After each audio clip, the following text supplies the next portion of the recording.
Hello friends, welcome to the TechListen channel. So friends, today I'll talk about ELSA VELUGA G5-AD 8200E Workstation. So friend, ELSA introduced the ELSA VELUGA G5-AD 8200E, a high-end workstation, and this new model is equipped with the Ryzen Threadripper PRO 7985WX and an NVIDIA RTX 6000 ADA graphics card.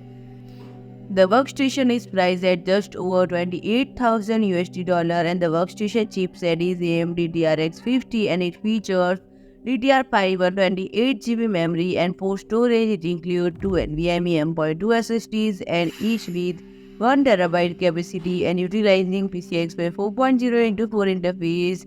The network capabilities comprise a 10 Gigabit LAN and 2.5 Gigabit LAN port along with compatibility with IEEE 802.11a, B, G, and ACX wireless LAN standard and Bluetooth 5.2.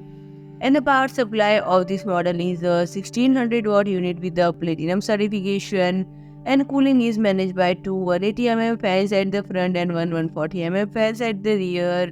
And the workstation offers flexibility in installation, supporting vertical and horizontal placement as well as rack mounting. So friend, if you like my video, please do like, share and comment, and don't forget to subscribe my channel and press the bell icon.